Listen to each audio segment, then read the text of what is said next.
à tous et bienvenue dans ce nouveau numéro Les métiers de demain. Les métiers de demain, c'est l'émission qui s'adresse à vous, les jeunes, et peut-être aussi un peu moins jeunes, qui vous interrogez sur votre avenir professionnel. Alors, quelles études choisir pour faire quoi? Les nouvelles technologies bouleversent pas mal de choses, ce qui fait que certains métiers vont disparaître, d'autres apparaître, d'autres muter, ce qui rend les choix plus difficiles. Comment se projeter dans l'avenir ? Pas toujours évident, et c'est là qu'intervient justement Les métiers de demain, l'émission qui vous aide à y voir plus clair.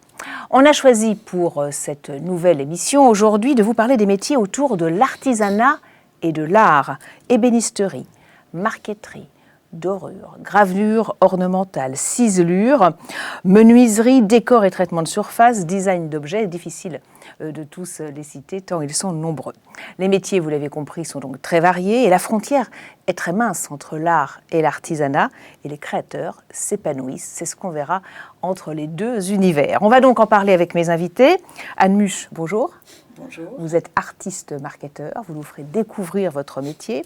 Laurence Cordillo-Mazanek, directeur et proviseur de la célèbre École Boulle. Bonjour. Bienvenue, bonjour. Karl Rinkelstein, vous êtes un ancien étudiant en DNMAD marqueterie de l'École Boulle. Exact. Voilà, aujourd'hui, vous travaillez, vous êtes aussi à votre compte.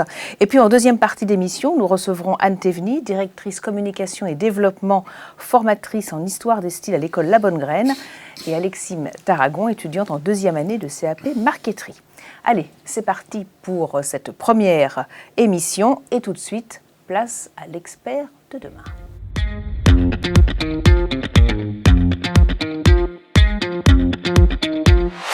Et l'expert, ou plutôt l'experte de demain, est une artiste, Anne Muche, qui va nous partager son expérience et nous donner sa vision du métier de la marqueterie. Nous sommes allés la voir travailler dans son atelier au Touquet. Regardez.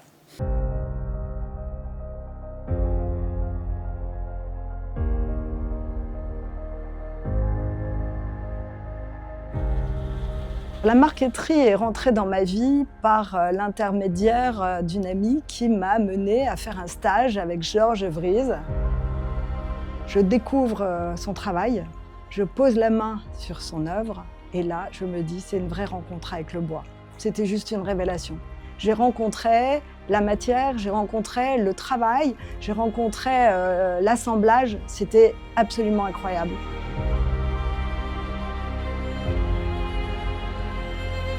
Un artiste marketeur pour moi, c'est quelqu'un qui va utiliser la matière pour en faire un tableau.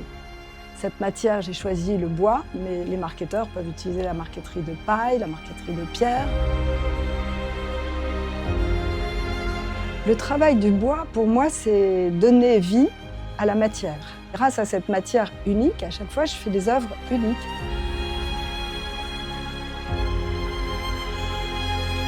Alors, j'utilise d'autres matières qui est du bois, ces feuilles d'or que j'ai plaquées sur un tableau. Mais parfois, j'ai utilisé aussi du cuivre. Donc c'était assez amusant de pouvoir utiliser un support de marqueterie ancienne en relation avec la marqueterie que j'utilise aujourd'hui.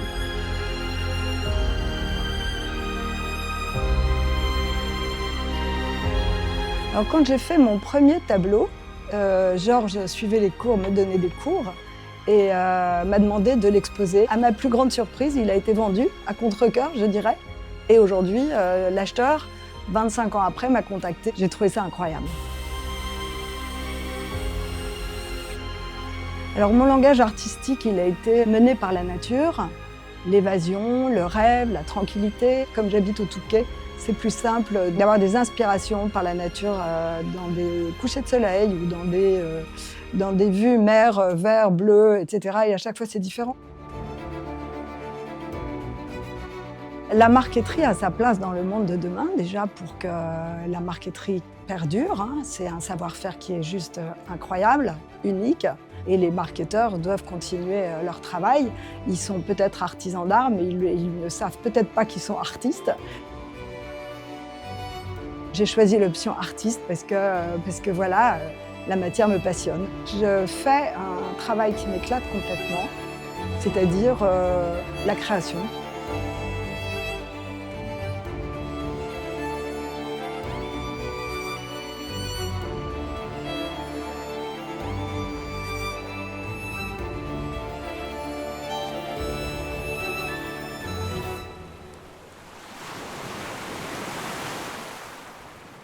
Anne Muche, bienvenue sur ce plateau. On vous a vu dans votre atelier et on a une petite idée déjà de ce qu'est la marqueterie. Mais est-ce que vous pouvez nous en dire un petit peu plus, à tous ces jeunes peut-être qui nous regardent et qui pourraient avoir envie de se lancer justement dans le métier?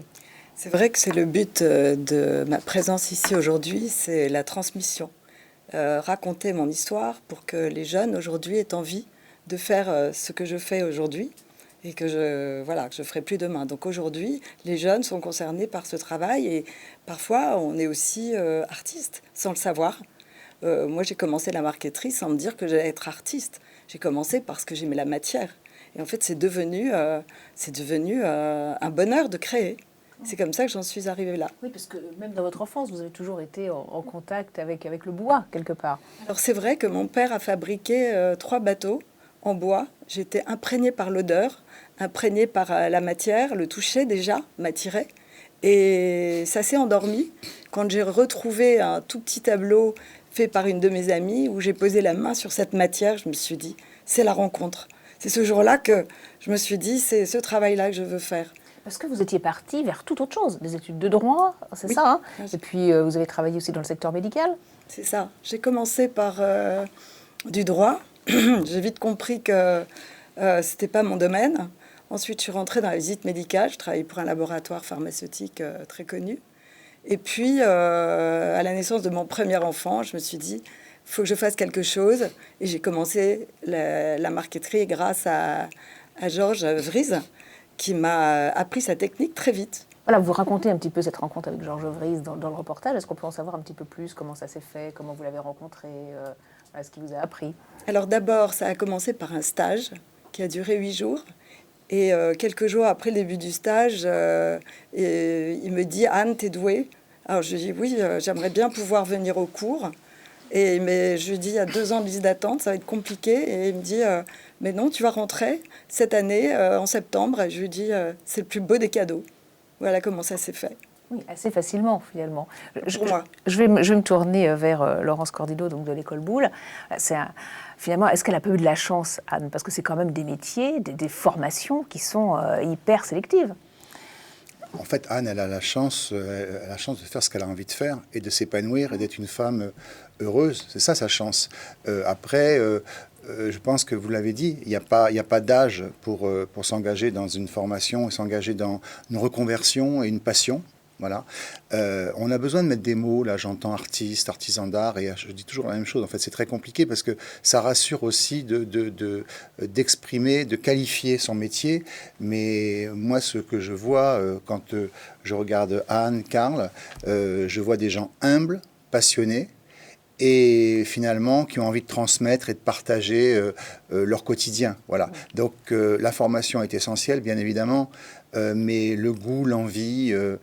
c'est ce qui les rassemble. Parce que moi, je suis ni artisan d'art ni designer, donc je le dis toujours aussi, c'est important. Et quand je vois ces gens l'humilité qui les anime, alors qu'ils ont un talent fou et exceptionnel, je me dis que oui, les écoles sont juste des révélateurs de talent, hein, mais il n'y a pas d'âge, en fait, pour choisir quelque chose et pour s'y épanouir.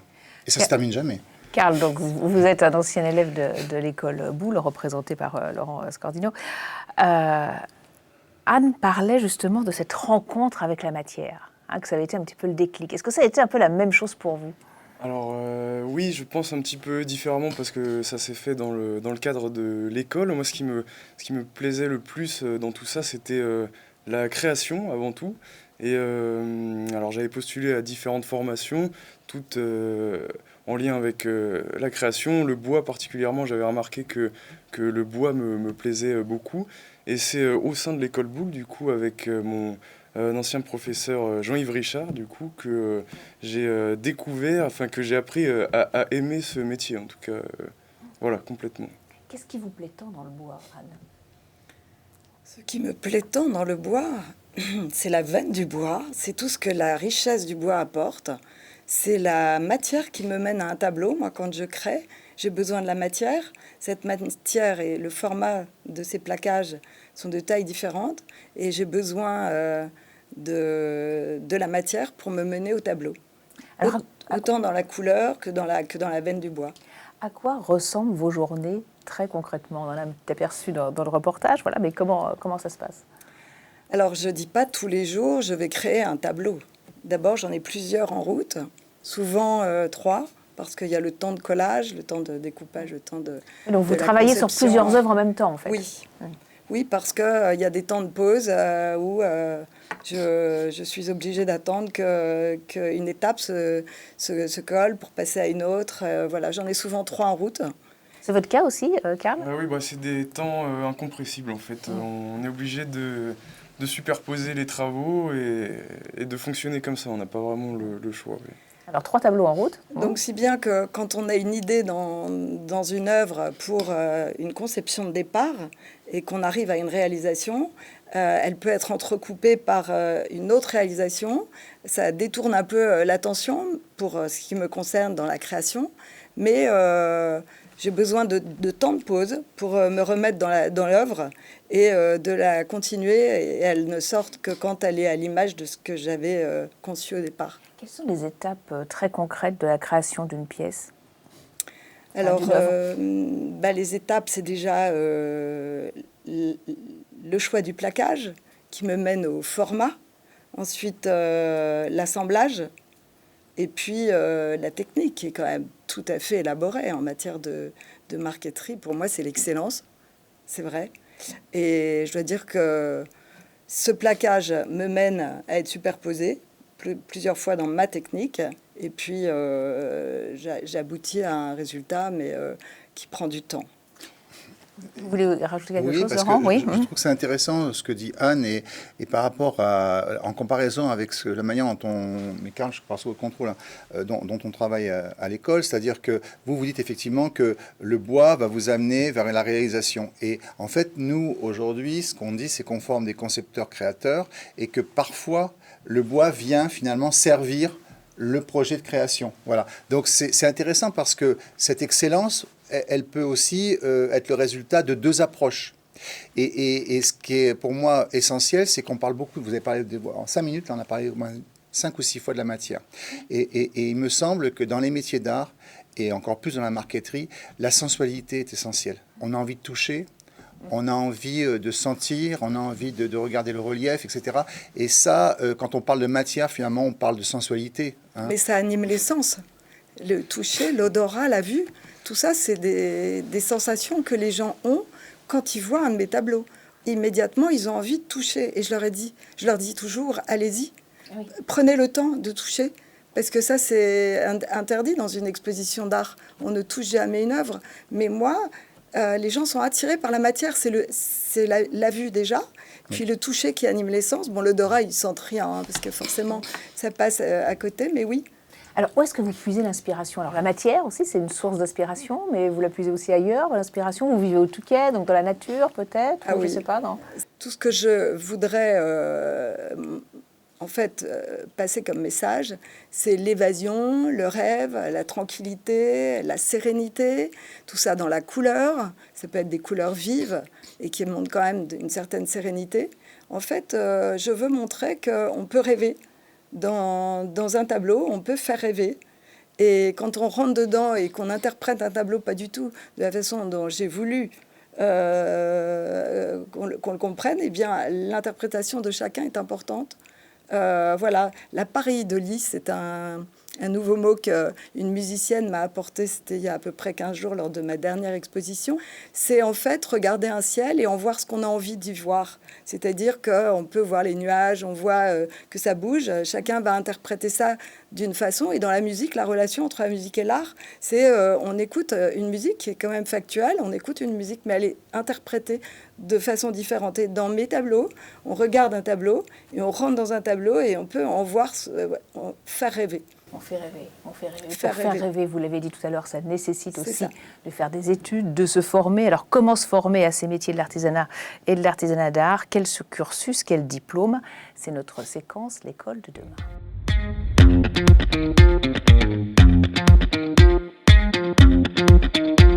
Avec vous, Laurence Cordino-Mazneck, directeur et professeur de l'école Boulle, et à vos côtés, Karl Ringenstein, donc ancien étudiant en DNMAD marqueterie, on va dire, design objet spécialisation marqueterie. Tout d'abord, un mot sur l'école Boulle. Alors, l'école Boulle, tout le monde connaît, mais quand on pense à l'école Boulle, on pense ameublement, alors que c'est bien plus que ça. Il y a une carrière de formation. Tout le monde croit connaître l'école Boulle. Mais l'école Boulle, finalement, n'est pas connue dans l'ensemble de ses spécialités. C'est d'abord, il y a un lycée professionnel des métiers de l'ameublement qui est très peu connu, alors qu'il y a des jeunes qui font des choses exceptionnelles. Il y a une section enseignement professionnel de bijouterie, qui est également très reconnue, place Vendôme, et c'est une de nos fiertés. Et puis après, effectivement, il y a toutes les formations qui sont liées au métier de l'ameublement et qui sont liées donc à cette tradition du faubourg, voilà, qui est, bon, et qui est surtout connue au travers de l'ébénisterie. Mais qu'est-ce qui la rend un peu unique dans le paysage des écoles c'est la transversalité. et design. La transversalité. Je pense que c'est la seule école dans le monde qui propose aux étudiants autant de pluralité d'ateliers, de spécialités, et qui leur offre la possibilité de travailler ensemble, de se rencontrer aussi bien que les designers que les maîtres d'art. Et il est bien rare qu'un étudiant qui propose un projet de diplôme n'ait pas associé un autre métier ou une autre technique à son travail. Voilà. Et ça, c'est unique à Boulle. Et puis l'accès aussi, le temps de formation, l'accès aux ateliers, qui est quand même assez conséquent, soit avec des enseignants, soit en autonomie. C'est une école qui est ouverte à ceux qui en font partie. Voilà, il y a quelque chose d'assez, je dirais, assez communautaire peut-être, avec toutes les précautions qu'il faut avoir pour ce mot. Mais c'est ce qui rend cette école unique, oui. Karl, c'est rassurant, quelque part, ce côté un petit peu communauté, entraide entre les étudiants. Rassurant, disons que c'est extrêmement enrichissant le fait justement de pouvoir avoir l'avis, le conseil d'un ami qui travaille un autre métier d'art que le nôtre, que ce soit pour des projets, des questions techniques ou autres, c'est sûr que c'est extrêmement enrichissant. Et au-delà de ça, oui, il y a une vraie entraide au sein de l'école, parce qu'il y a tout un esprit propre à Boulle qui est essentiel, je pense, au fonctionnement même de l'école. Communiquer avec d'autres artistes. Aujourd'hui, par exemple, vous le faites encore, ou vous êtes toute seule dans votre atelier, ou alors souvent vous demandez l'avis d'autres artistes comme vous? Est-ce que c'est important comme ça d'échanger? Alors déjà, mon rêve, ça aurait été de faire l'école Boulle, hein, et d'avoir cette communauté d'art. Hein. Ça, franchement, jamais trop tard.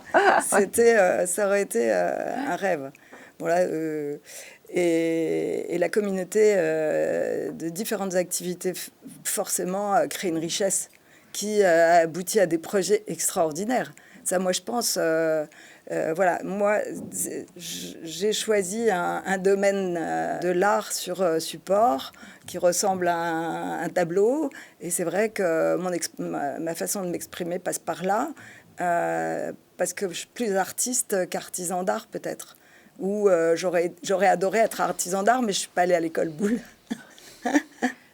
Comme dit Laurent, il n'est pas trop tard. Alors, comment on entre à l'école Boulle? Bon, après le bac, il y a quand même une sélection sur les notes. C'est pas facile de rentrer à l'école Boulle. C'est une école très sélective. C'est pas facile d'y rentrer, et c'est pas facile de faire la bonne sélection, le bon choix pour nous.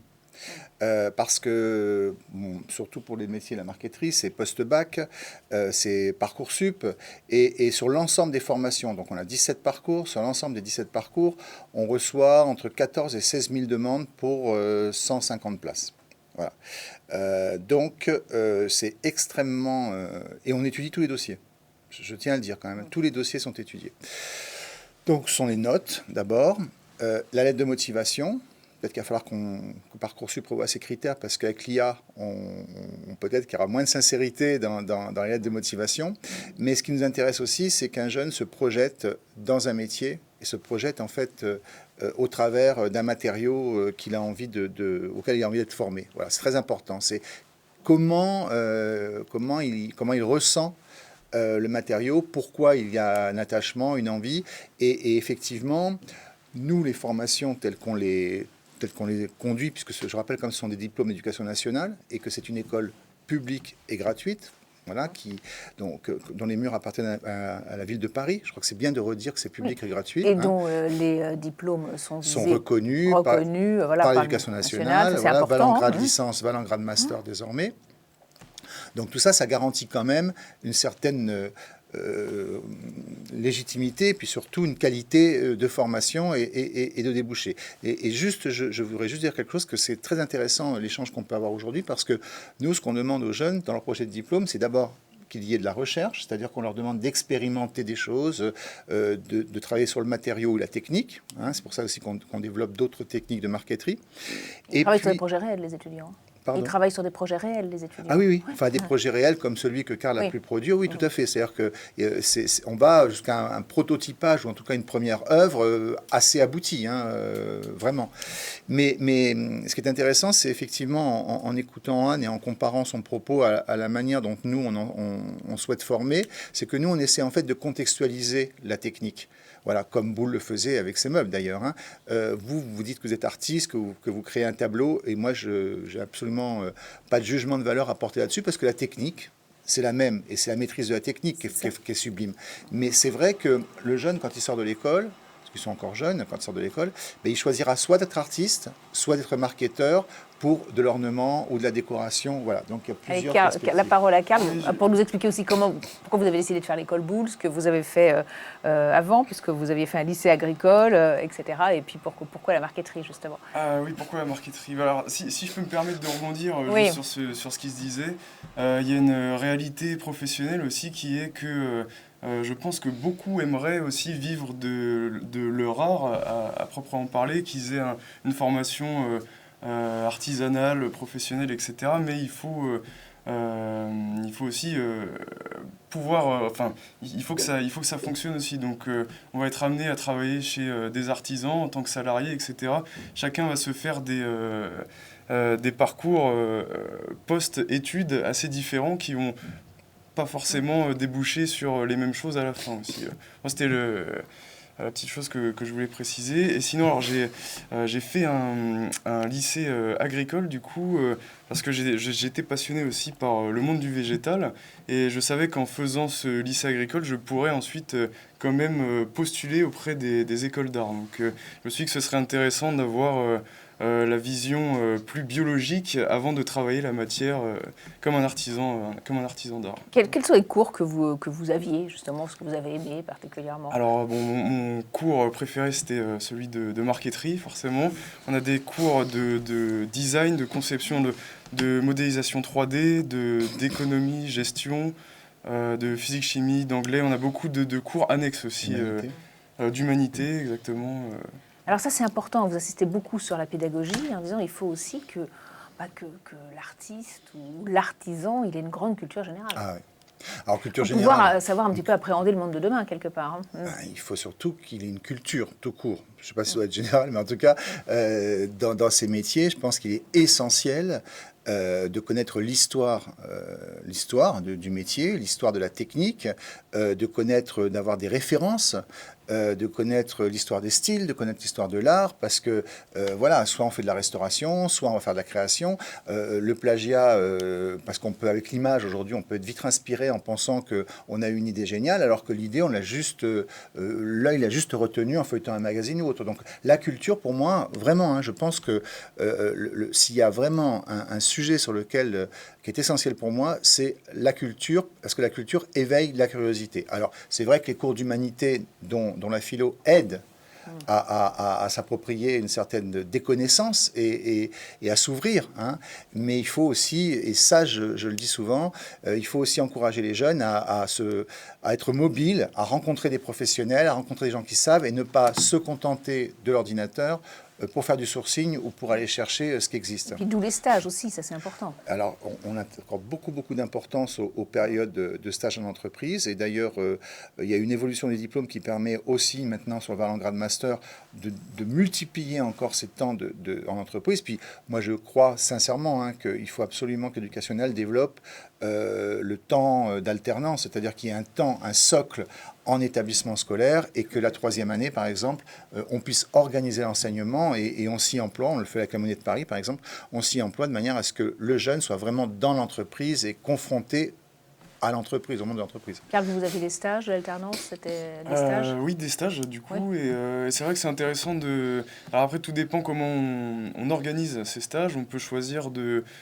rester longtemps dans la même entreprise, d'aller voir un mois chez l'un, un mois chez l'autre, etc. Donc c'était intéressant parce que j'ai pu voir des entreprises qui commençaient, un petit peu comme moi en ce moment, du coup, des entreprises qui étaient déjà bien établies, d'autres qui, voilà, dans différentes situations, à différents endroits, voilà, c'était très enrichissant en tout cas, et je pense que c'est quelque chose de fondamental en formation. Ouais.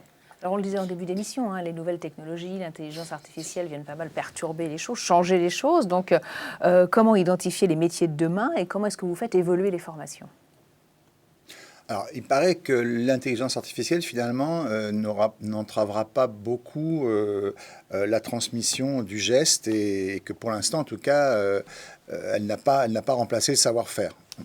Donc, pour moi, je dirais pas le danger, mais l'adaptation, elle est davantage, l'urgence est davantage liée au métier du design. Hein. Le design d'espace ou le design graphique, je crois qu'il y a plus d'urgence à réfléchir à la manière dont l'outil.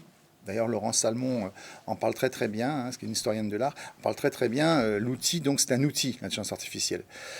Sur l'évolution des métiers, nous, ce qui nous importe, c'est surtout d'essayer de transférer les techniques, parce que les techniques, c'est ce qu'on doit préserver, sur de nouveaux matériaux. Parce qu'on est dans un contexte d'urgence climatique qui fait que le bois ne peut plus être utilisé, enfin certains bois ne peuvent plus être utilisés. Il faut s'adapter aussi à. On doit aussi travailler à la récupération des déchets propres. Comment on les réintègre. C'est ce que d'ailleurs c'est un travail que Marqueterie de Paille a déjà imaginé, hein, donc de travailler sur des résidus, les nouveaux matériaux, comment on les traite. Et c'est plutôt ça en fait, c'est transférer ces techniques à de nouveaux matériaux. Vous l'intégrez ça dans les projets? Sur quel projet vous travaillez en ce moment? Est-ce que ça en fait partie, justement, ces contraintes ou ces exigences, on va dire, environnementales?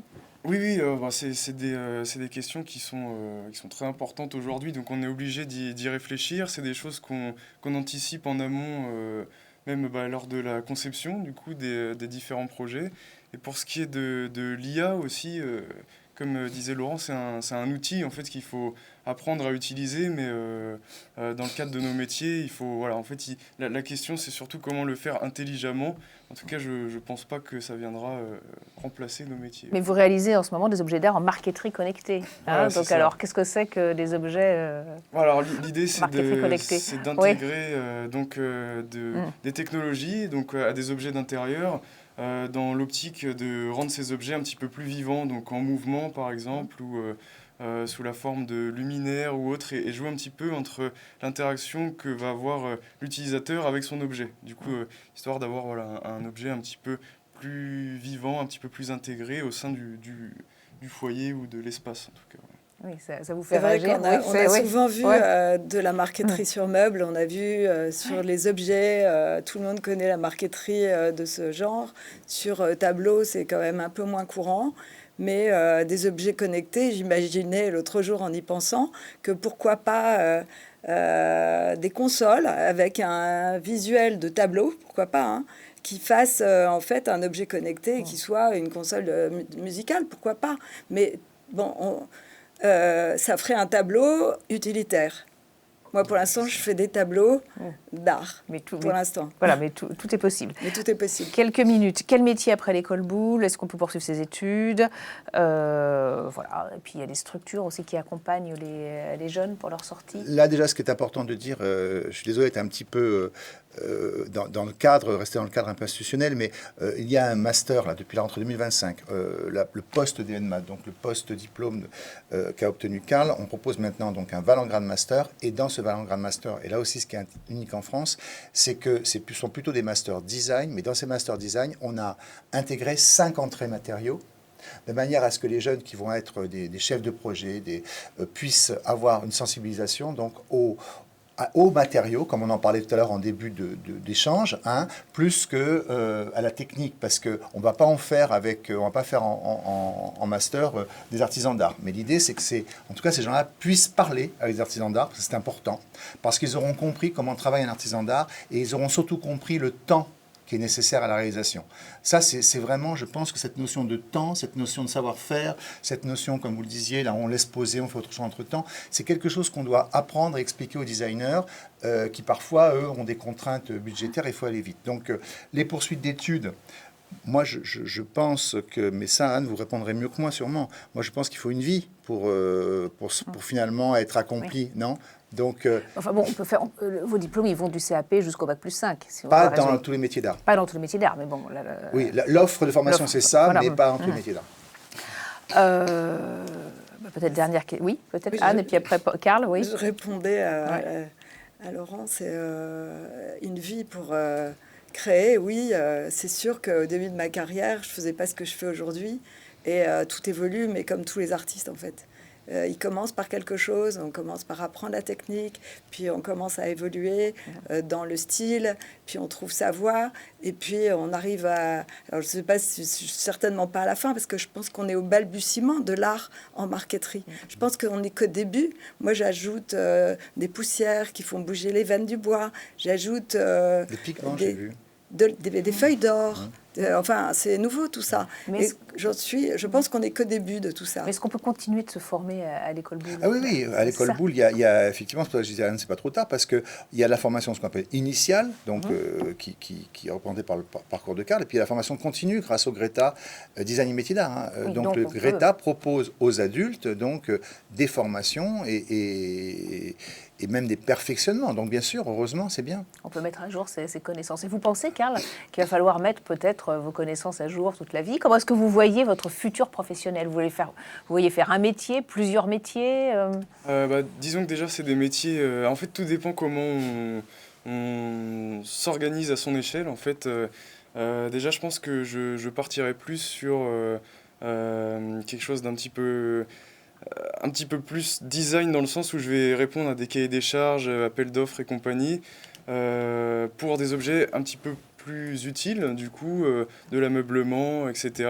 Alors bien évidemment, l'idée, ce serait de vivre de mes créations, mais voilà, en tout cas, pour ces métiers, c'est des métiers très complets, donc je pense qu'on ne s'ennuie jamais. Et moi, je me vois faire ça toute ma vie. Les débouchés, les studios de création, mais aussi se mettre à son compte. Ah oui, complètement. C'est une option aussi que vous envisagez? C'est le cas, du coup. C'est le cas. Voilà, c'est le cas. Donc, on peut peut-être rappeler que Karl a été récompensé par la Fondation Etria. Son projet de diplôme est rentré dans la collection Etria, qui est un mécène particulièrement proche des métiers d'art, et que c'est un point de départ. Et d'ailleurs, Karl m'a appris que la Fondation Etria avait déposé le projet, donc le brevet.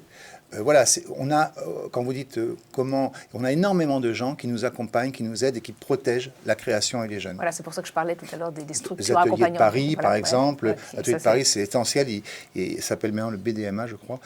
Ils permettent à des jeunes, pendant 1 an et demi, de leur proposer un espace pour se créer un réseau et se faire connaître. Il y a beaucoup de mécènes et de gens très généreux pour accompagner cette jeunesse créative. D'où l'intérêt des écoles. Voilà, d'où l'intérêt des écoles. Oui. Merci en tout cas à tous les trois. Merci. Dans un instant, on va continuer d'échanger sur ces métiers de l'art et de l'artisanat. On s'intéressera tout particulièrement au métier de l'ameublement avec l'école La Bonne Graine qui forme des jeunes du CAP au BEMA. Le BEMA, c'est le niveau bac. On marque une courte pause et on se retrouve dans un instant.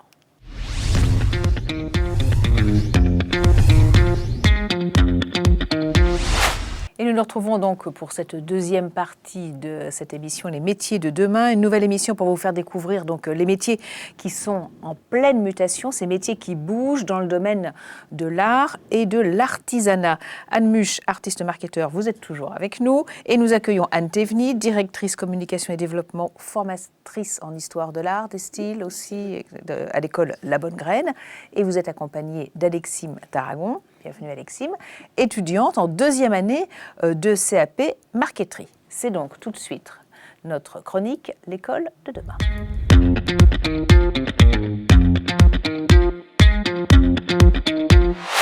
Anne Théveny, alors vous allez nous faire découvrir La Bonne Graine. Alors La Bonne Graine, c'est le plus ancien centre de formation des apprentis, CFA d'Île-de-France dans l'ameublement. Tout à fait.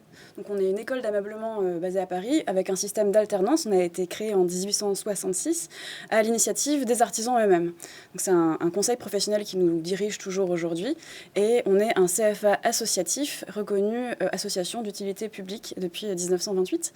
Donc c'est vraiment quelque chose de très géré par les artisans pour former les prochains artisans. Et c'est effectivement un statut et une histoire qui est très particulière avec Henri Lemoine, notre fondateur, qui était ébéniste et ensemblier et qui était très sensible à la formation des jeunes qui avait disparu depuis la Révolution française avec l'abolition des corporations et qui s'est dit il faut que ces jeunes des manufactures puissent se former, évoluer et faire évoluer leur métier et a mis en place des cours du soir, des cours de dessin et après toute l'évolution de l'éducation nationale qui s'est souchée dessus. Et vous allez nous raconter quel métier forme cette école, mais tout de suite on la découvre en images.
On voit apparaître ces termes, excellence, formation, etc. À quel métier vous formez très précisément? Alors on forme à l'ébénisterie, avec toutes ces déclinaisons en métiers d'art comme la marqueterie, comme on va parler plus aujourd'hui, le tournage, la sculpture. On forme aussi à la tapisserie, donc siège et décor, la dorure, l'encadrement, l'emballage, le dessin industriel d'ameublement. Et un peu plus confidentiel, la rentréture, la restauration de tapis et de tapisserie. Et avec quand même, ce qui vous distingue peut-être des autres formations, c'est que vous êtes très axé sur l'égalité des chances. Oui, c'est vraiment une valeur qui nous est très très chère. On a un système de fonctionnement assez particulier. On est un CFA associatif, hors contrat. Donc on fait passer les diplômes de l'éducation nationale. Donc nos programmes et nos diplômes sont ceux de l'éducation nationale. Mais notre système de recrutement, c'est l'entreprise. On est une formation en alternance, donc à partir du moment où une personne se présente avec le désir, le souhait, l'envie de découvrir ce métier, qu'elle ait 16, 22, 25, 28 ans, qu'elle ait fait déjà des métiers d'art avant ou jamais, qu'elle ait déjà pratiqué quelque chose ou pas du tout, nous, notre job et notre envie, c'est de pouvoir lui donner les moyens de s'épanouir dans ce métier-là. Donc on n'a pas de regard sur les dossiers scolaires, on a juste le regard sur l'envie, la motivation, et après, est-ce que l'entreprise a été trouvée? On fait ce qu'on peut pour aider aussi dans cette recherche d'entreprise, mais c'est le seul billet d'entrée, on va dire, pour entrer à la bonne graine. Donc on a des classes extrêmement variées avec des élèves qui ont des âges très différents et des parcours très différents aussi. La motivation, c'est vraiment le critère essentiel pour se lancer dans ces métiers, Anne Muche. Ah oui, ça, sans motivation, il faut vraiment être accroché et se dire, voilà, je veux partir de ce métier-là et je voudrais sortir avec un diplôme. Parce que c'est pas facile tous les jours. Non, c'est pas facile, mais surtout que là, vous êtes une formation complète, hein, entre l'ébénisterie, la marqueterie, tous ces métiers d'artisanat d'art, hein, on va dire. C'est vrai que ça, c'est enrichissant, c'est sûr que passer par une école, et ça donne la chance à chacun de pouvoir se former à tout âge. Oui. Alexine, qu'est-ce qui vous a donné envie de vous lancer dans ces métiers d'artisanat? Votre parcours, tout d'abord, vous avez voulu vous orienter vers un bac professionnel, alors que tous les professeurs vous voulaient vous envoyer vers la filière générale. Oui. Parce qu'on regarde les notes et vous aviez les notes pour. Oui, j'avais les notes pour aller en général, mais depuis toute petite, je savais que je voulais aller dans le manuel et le créatif. Mais je voulais pas faire de longues études scolaires. Et je voulais direct être dans un métier concret et avoir un savoir-faire, l'apprendre. Donc je me suis orientée en bac pro ERA parce que je ne savais pas encore que l'ébénisterie, c'était ma voie. Alors c'est quoi le bac pro? Études et réalisation d'agencement. D'accord. Et pendant cette année-là, j'ai fait des stages chez un ébéniste et ça a été le déclic. Et il m'a fait rentrer dans l'école La Bonne Graine en apprentissage. C'est souvent le déclic finalement pour ces métiers, Anne. Ça. Vous aussi, vous avez eu un déclic. Ah, moi, c'était une rencontre. C'est une rencontre, C'est c'est un déclic, c'est ça en fait. Oui, c'est vrai. C'est vrai, et je pense que chacun a vécu cette même émotion. Oui. Anne, sûrement aussi. Pareil. Et vous, qui avez fait de la tapisserie? C'est un Oui. déclic aussi. J'avais commencé des études universitaires parce que, pareil, plutôt bonne à l'école, jamais de métier manuel dans ma famille ou dans des très anciennes générations. Et du coup, le parcours logique. Et en fait, l'histoire de l'art m'a beaucoup plu à la fac, mais m'a frustrée sur le côté concret. Et c'est des copains artisans qui m'ont fait venir dans leurs ateliers pour tester. Et le coup de cœur avec la tapisserie qui s'est imposé en fait vraiment la sensation d'apaisement le premier jour à l'atelier, de se dire c'est là qu'est ma place vraiment, et j'ai encore un bonheur infini à aller à l'atelier de tapisserie aujourd'hui, à côtoyer ces étoffes, ces matières, ces formes incroyables. Et ça peut paraître un peu fou au XXIe siècle avec toutes les technologies et avec tout ce qu'il y a de s'émouvoir devant la courbe d'un fauteuil ou le toucher d'un tissu, mais c'est ce qui fait aussi la beauté du quotidien. C'est comme respirer un bouquet de fleurs, ça rend heureux, et c'est vrai que c'est souvent ce déclic matière en fait qui est chez nous la première source de on passe la porte. Et oui, le déclic matière, on en parlait aussi en première partie d'émission. Vous étiez très manuel, Alexime, quand vous étiez avant de décider de vous lancer vers ces métiers? Toujours dans une activité manuelle ou créative, même au centre aéré, j'avais le choix, je partais dans du bracelet, dessin, c'était toujours dans cette voie-là. Alors, ce qui est amusant, là, c'est que vous êtes en CAP marqueterie, mais vous avez fait un autre CAP avant, vous allez nous raconter, un brevet aussi des métiers d'art. Vous avez fait quand même plusieurs choses. Là, ça fait combien de temps que vous êtes à la Bonne Graine, là? Là, c'est ma 8e année. C'est votre 8e année, Oui. vous n'avez jamais quitté la Bonne Graine. Non. Vous allez explorer tous les métiers qui sont enseignés à la Bonne Graine. Racontez-nous. Allez. Donc, j'ai fait le CAP ébéniste en 3 ans, avec un restaurateur. J'ai continué avec un dessinateur industriel en 1 an, en bureau d'études, et un BMA, brevet des métiers d'art, en agencement.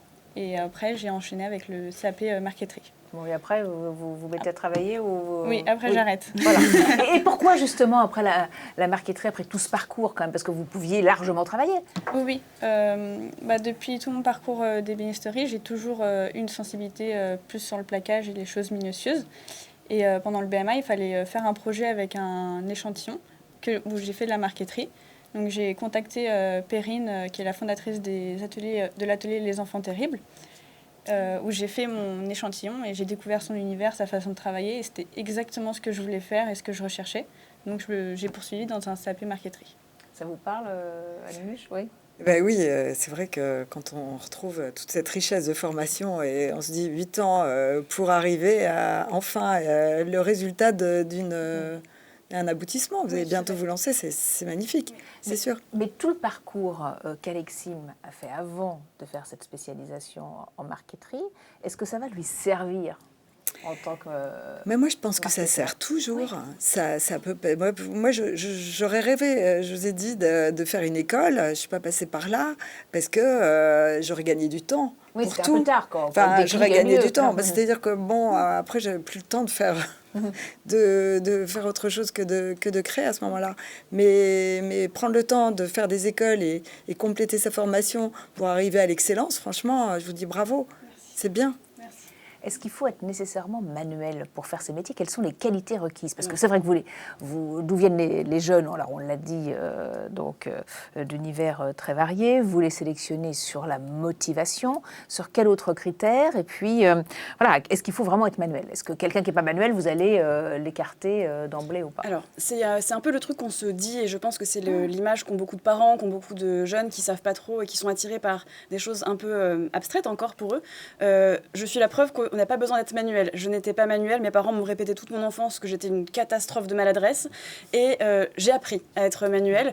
En fait, c'est des formations aujourd'hui qui sont très éloignées du quotidien des enfants. On leur fait faire peu de choses manuelles à l'école. On travaille, nous, avec une association qui s'appelle De l'or dans les mains, qui fait revenir les artisans dans les écoles pour que les jeunes de 5e redécouvrent ces savoir-faire-là et se testent un petit peu leur appétence manuelle. Mais être manuel, ça s'apprend. Le dessin d'art, ça s'apprend. La créativité, on est créatif ou pas, mais ça se stimule. Moi, il y a une citation de Saint-Exupéry que j'aime beaucoup, c'est « Si tu veux construire un bateau, donne à tes hommes et à tes femmes le désir de la mer ». Et en fait, être manuel, c'est pas juste une appétence, c'est mettre ses compétences au service de quelque chose. Et si on donne assez l'envie, le désir du beau, le désir de fabriquer, le désir de tester, eh ben les gens vont devenir manuels. Donc nous, on accompagne sur la technique, c'est notre métier, et je nous vois un petit peu comme presque comme des chorégraphes finalement. On va leur apprendre à répéter ces gestes, et à les répéter pour qu'ils deviennent quelque chose un petit peu d'ancré dans leur ADN. Mais on dit beaucoup qu'il faut une vie complète pour être artisan, et je suis d'accord avec ça, mais je pense qu'on peut aussi être un très bon artisan et avoir l'envie de bien faire dès les premiers jours, et qu'il ne faut pas avoir peur de de rater un petit peu, d'être moins bon au départ qu'à l'arrivée. Et c'est normal, je pense, de progresser toute sa vie. Mais être manuel, ça s'apprend. Et être curieux, ça se stimule. Les gens ont toujours une curiosité. Les enfants sont tous curieux. C'est à nous d'entretenir cette petite flamme, je pense. Est-ce que vous faites à la bonne graine? Vous êtes d'accord, Anne? Complètement. C'est sûr que la curiosité, c'est quand même ce qu'il y a de la base pour la création, la base de l'intérêt, de justement cette curiosité. C'est vrai que là, une fois, quelqu'un de curieux, c'est quelqu'un qui va aller chercher. Oui. Et c'est ça, le résultat de ce qu'on fait. C'est la suite de recherche. La suite de recherche et parfois d'errance un petit peu. Il y a rien de plus beau que de se perdre en chemin et de découvrir quelque chose on par peut se hasard. tromper. Bon, moi, ça m'est arrivé de me tromper pour arriver à un résultat et en se trompant, on recommence, c'est sûr. Mais c'est vrai que du coup, le fait de passer par les écoles, bon, moi, je pense que je me suis peut-être au début, j'ai plus été confrontée à ça. Et puis, avec le temps, aujourd'hui, franchement... j'ai de la chance, je fais plus d'erreurs, mais c'est vrai que ça m'est arrivé. Ça m'est arrivé peut-être plus que les élèves. Alexine, parlez-nous un petit peu des cours que vous avez en ce moment, comment ça se passe, voilà. On a des cours pratiques en atelier. Donc en CAP Marketing, on a 3 jours d'atelier. Et des cours théoriques, on a dessin art appliqué, histoire de l'art, DAO, dessin sur ordinateur, et technologie.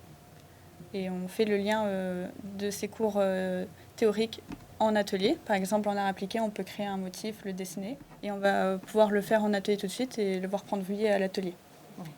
Et vous faites de la marqueterie laser. C'est ça. Alors, dans l'entreprise dans laquelle je suis, on fait de la laser. Donc c'est le même principe que la marqueterie traditionnelle, sauf que la partie de découpe est faite par une machine. Donc c'est une machine qui a été destinée principalement pour les grands industriels. Donc ça a été détourné pour pouvoir l'utiliser en marqueterie.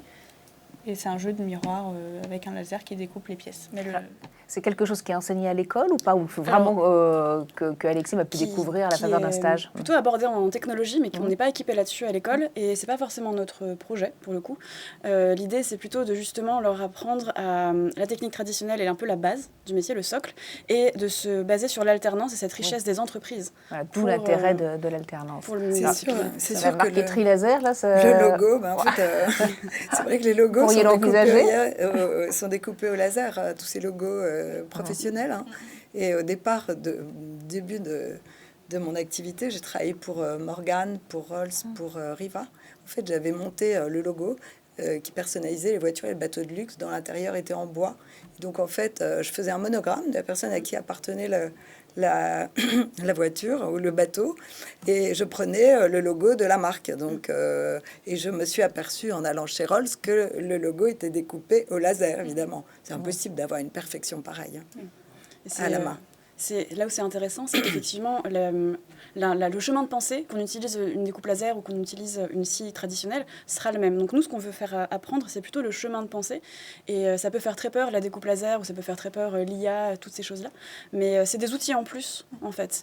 Et l'idée à l'école de leur apprendre quand même sur des machines plus classiques et traditionnelles, c'est de se dire, si demain, vous montez un atelier et vous n'avez pas accès à ces machines qui sont très coûteuses, vous pourrez vous débrouiller tout de même. Oui, c'est comme le graphisme. Il faut déjà dessiner sur papier avant de pouvoir dessiner sur ordinateur. Mais ça nous amène justement à parler de ces métiers de demain. Comment est-ce que vous les identifiez? Comment est-ce que vous faites évoluer les formations? Est-ce qu'il y a une mise à jour des contenus avec les jeunes? Et puis, qu'est-ce que ça change finalement, l'IA, pour tous ces métiers? Alors, c'est drôle parce que moi, j'enseigne la matière où on pourrait se dire ça change le moins, histoire. Normalement, ça bouge plus. Et en fait, on change de manière d'enseigner tous les 4 matins. Et c'est super intéressant. Et nos programmes évoluent en fonction des nouvelles normes économiques, des nouvelles normes de métier. Aujourd'hui, on forme à l'économie circulaire, à l'écologie, au réemploi, toutes ces choses qui n'étaient pas du tout dans les préoccupations il y a 40, 50, 60 ans, qui aujourd'hui sont au cœur des enjeux et au cœur des envies aussi de nos élèves. Et l'IA, pour nous, est un outil de pédagogie plus qu'un moyen. Donc l'IA va nous permettre de se dire, OK, quelles sont les questions que se posent les jeunes, quels sont les outils qu'ils ont à leur disposition aussi pour aller chercher l'info, et surtout les sensibiliser à attention. Tout n'est pas à prendre argent comptant sur ce qui sort des IA, mais par contre, le jour où vous avez un client ou une cliente qui vous pose un problème créatif, et là, vraiment, pas d'inspiration, plutôt que de dire non au projet, faites-vous aider par une IA qui va peut-être remettre une pièce dans la machine de la créativité et de se dire, OK, là, c'est pas du tout mes références artistiques, je vais aller chercher ailleurs et je vais les amener par chez moi comme ça. Donc, c'est un complément. Et oui, Alexis, vous en servez de l'IA? Il vous est arrivé de vous en servir, oui? Oui, tout à fait. Même dans la vie de tous les jours, dans le métier, moins. parce qu'on est très bien formé à la bonne graine. Mais oui, dans la vie de tous les jours, ça devient de plus en plus installé. Comment est-ce que vous, après l'école, qu'est-ce que vous envisagez de faire? Donc, aller vraiment là dans la marqueterie, parce que vous avez choisi de faire une spécialisation dans la marqueterie. Est-ce que vous vous dites, mon parcours professionnel sera linéaire, ou finalement, peut-être que je vais être amenée à faire divers métiers, parce que tous les métiers changent aujourd'hui? Comment est-ce que vous voyez votre futur professionnel? Je vais rester dans l'entreprise dans laquelle je suis actuellement. Ça marche très bien avec Perrine, la fondatrice. On s'entend très bien. Et non, je ne pense pas m'ennuyer. Je ne vais pas changer de métier ni m'ennuyer ou quoi que ce soit. Ça va toujours évoluer. Et vous voyez travailler en entreprise comme c'est le cas, ou peut-être un jour vous mettre à votre compte? J'avais cette idée-là auparavant, mais là je suis tombée sur la bonne personne et je pense que ça va aller très loin avec elle.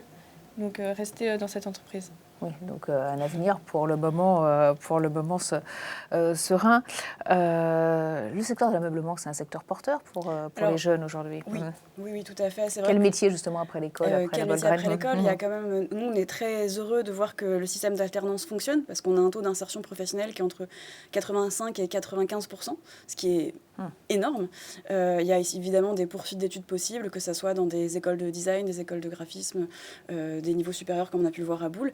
Mais la majorité de nos élèves s'installent. Important, parce que le BMA, c'est ça, c'est l'équivalent du bac. Hein. Oui. Donc voilà, donc ça permet après de reprendre. On peut très bien continuer ou pas, c'est pas obligatoire, mais ça peut amener à des carrières très très très variées. Mais en tout cas, la majorité de nos élèves s'installent très rapidement, soit dans les entreprises d'alternance qui les ont accueillis, soit à leur compte. Et aujourd'hui, avec tout l'enjeu du réemploi, de l'éco-responsable, etc., il y a quand même beaucoup de marché là-dessus. Et il y a évidemment toute la restauration du patrimoine. Donc on peut se réjouir de voir des anciens élèves à nous, aussi bien au Mobilier National que dans les salons de révélation ou maisons et objets qui vient de se finir. Donc on a vraiment un éventail des champs des possibles très très grand. On va en avoir qui vont plus aller vers de la création artistique, un peu comme vous, qui vont être aussi dans vraiment le très très fonctionnel, parce que c'est aussi notre cœur de métier. On ne se revendique pas du tout designer, on est vraiment une école d'artisans, donc d'exécutants, de sachants, et c'est pas quelque chose qui est mauvais, hein. C'est vraiment très agréable d'être dans l'exécution aussi de quelques projets qui ont été dessinés par d'autres. Donc c'est un champ qui est tellement large en fait que tous les élèves finissent par trouver chaussures à leurs pieds et à faire une belle carrière dans ces métiers. Tous les élèves et on va dire aussi des jeunes femmes, des jeunes filles qui sont de plus en plus attirées par ces métiers. D'ailleurs, là, regardez. Ça fait très plaisir. Vous n'êtes que des femmes. Voilà. Un plateau très féminin. Et je pense qu'on aurait fait cette interview il y a 15 ans, ça n'aurait pas été le cas. Donc j'en suis ravie. Et c'est vrai que moi, quand j'ai fait ma formation, on était très peu de filles. Et maintenant, c'est quasiment des effectifs en tapisserie et en ébénisterie qui sont soit plus féminins, soit parfaitement mixtes. Donc j'en suis ravie. C'est moins difficile en tant que femme aujourd'hui de s'imposer dans ces métiers? Est-ce que c'est moins difficile? Moi, je ne rencontre pas ce problème dans l'art, parce qu'aujourd'hui, je me suis pas demandé si si ça me posait un problème, parce qu'en fait, comme c'est tellement artistique ce que je fais, je me présente comme une artiste, pas comme une artisan d'art. Et si j'ai pas la carrure pour découper une armoire, c'est pas très grave. Hein. Oui. Une fois que je peux porter mes tableaux, ça va. En fait, c'est aussi assez physique, ce travail d'ébénisterie d'art. Ça peut l'être. On a la chance quand même d'avoir des outils, littéralement, qui ont quand même allégé la charge physique pure et la force brute, on va dire, qui est nécessaire. Mais encore une fois, on compte aussi beaucoup, et en tant que femme, peut-être plus que les hommes, sur la solidarité et l'entraide. Moi, on m'a beaucoup dit, quand j'ai cherché une alternance en tapisserie, une femme ne peut pas porter un canapé toute seule. Je connais pas beaucoup d'hommes qui le font. Et en fait, on a toujours quelqu'un qui nous aidera, on se mettra à deux, on va trouver des moyens de penser pour faire ça autrement. Et c'est d'ailleurs un petit peu l'esprit de l'école, une école familiale. Oui, tout à fait. On est une école à petite échelle et c'est quelque chose qui nous convient très bien. On est une équipe de 30, on a un peu moins de 400 élèves, ce qui fait qu'on les connaît tous individuellement et très bien. Alexis, peut-être plus que d'autres parce que ça fait 8 ans, mais on les connaît très bien et c'est agréable. L'entraide, c'est important? Ah oui, oui. Qu'il n'y ait pas cet esprit de compétition? Non, il n'y a pas du tout cet esprit dans l'école. C'est vraiment très dans l'échange sans qu'on... Et se mettre des bâtons dans les roues. Oui, tout à fait. Oui, ce qui n'est pas le cas partout. Ce qui est important aussi, on en parlait, c'est les opportunités à l'étranger. Vous avez pas mal d'élèves qui partent travailler à l'étranger. Oui, c'est de plus en plus fréquent, cette envie de bouger un petit peu. Et c'est un savoir-faire quand même dans nos métiers qui est très français. Que ce soit la dorure, l'ébénisterie, la tapisserie. On a quand même cette historique française des métiers d'art. Et nos élèves travaillent beaucoup soit pour des clientèle étrangère, soit directement en s'implantant à l'étranger. On a un ancien élève qui a créé une très très belle entreprise de mobilier au Pondichéry. On en a qui sont partis au Japon, on en a qui sont partis aux États-Unis. On a un tapissier qui travaille pour le Metropolitan Museum. Donc c'est des savoir-faire qui s'exportent très très bien. Et avec le développement d'Erasmus+, lié à l'apprentissage, c'est quelque chose qui va s'accentuer avec le temps. Vous verriez travailler à l'étranger, Alexime? Je me suis posé la question à un moment donné, mais non. Pas pour le moment. Non, pas pour le moment. Peut-être. En tout cas, vous, Anne, vous exposez à l'étranger. Alors moi, j'ai la chance d'exposer À Miami, Art Basel, notamment. Miami. J'ai exposé à Dubaï, j'ai exposé à New York, récemment au Grand Palais. J'ai déjà bougé en Chine 3 fois. Ça m'amuse beaucoup de rencontrer tous ces gens qui s'intéressent aussi à mon travail, surtout la matière. Là-bas, ils sont complètement... c'est vrai qu'ils n'ont jamais vu ça. En fait, mon travail demande une explication et c'est vrai que souvent, quand j'expose, je passe un petit film qui explique aussi ce que je manipule tous les jours pour que les gens comprennent ce qu'il y a derrière un tableau. Parce qu'en fait, à la dernière exposition, quelqu'un disait ah, on a pris une photo qu'on a vernie. En fait, si on ne s'approche pas, on ne peut pas voir le travail qu'il y a.